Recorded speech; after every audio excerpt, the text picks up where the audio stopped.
রাজ্যে কি সত্যি সোনার সরকারি বাস চলবে? এমনটাই চাঞ্চল্যকর দাবি করলেন রাজ্যের পরিবহন মন্ত্রী অর্জুন সিং। ব্যারাকপুরে সুভাষচন্দ্র বাস টার্মিনালে এসে তিনি দাবি করেন পরিবহন দপ্তরকে সম্পূর্ণ দুর্নীতিমুক্ত করা গেল। আগামী দিনে রাজ্যে সোনার সরকারি বাস চালানো সম্ভব হবে। এদিন তিনি অভিযোগ করেন তৃণমূল সরকারের আমলে পরিবহন দপ্তরে ব্যাপক দুর্নীতি হয়েছে।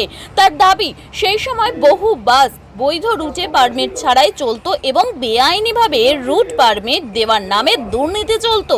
এই দুর্নীতির মাধ্যমে নেতারা নিজেদের পকেট ভরেছেন বলে অভিযোগ করেন তিনি। বর্তমান সরকার পরিবহন দপ্তরের সমস্ত লিকেজ চিহ্নিত করে তা বন্ধ করার কাজ করছে বলেও জানান পরিবহন মন্ত্রী। দুর্নীতির বিরুদ্ধে কড়া পদক্ষেপ নেওয়া হলে সরকারি পরিবহন ব্যবস্থার আমূল পরিবর্তন হবে এবং সাধারণ মানুষ আরো উন্নত পরিষেবা পাবেন বলেও দাবি করেন অর্জুন সিং।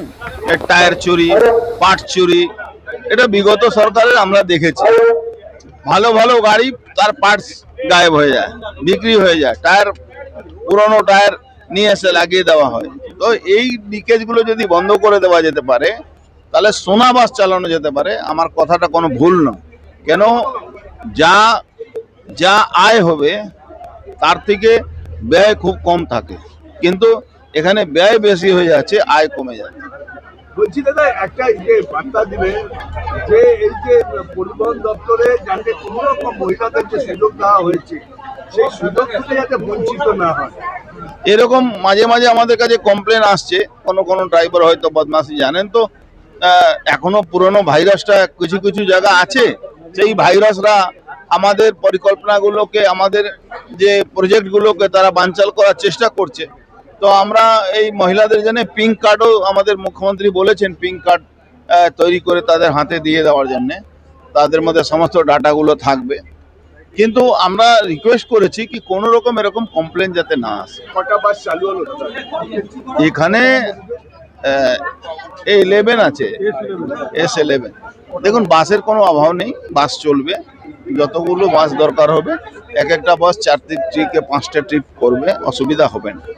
যেখান থেকে বাস চালু হচ্ছে এই জায়গাটা রুগ্ন অবস্থায় রয়েছে, কার্যত বহু বাস বন্ধ, বহু রুট MM5 উঠে গেছে, 85ও ওঠার মুখে ছিল। আপনি এখন 85 উঠে গেছে, 85-এ যে প্রাইভেট বাস ছিল উঠে গেছে। আমি তাদেরকে রিকোয়েস্ট করেছি আবার বাস নিয়ে আসুন আপনারা, আমরা পারমিট দিয়ে দেবো।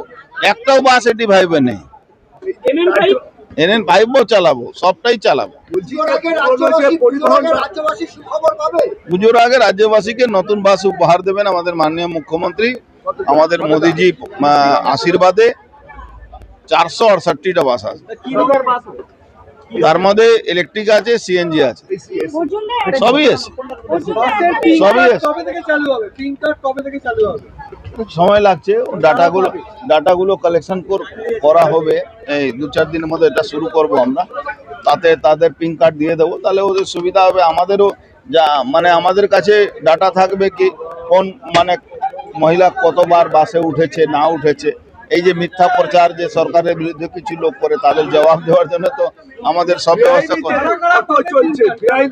মহিলারা পাবে। মহিলারা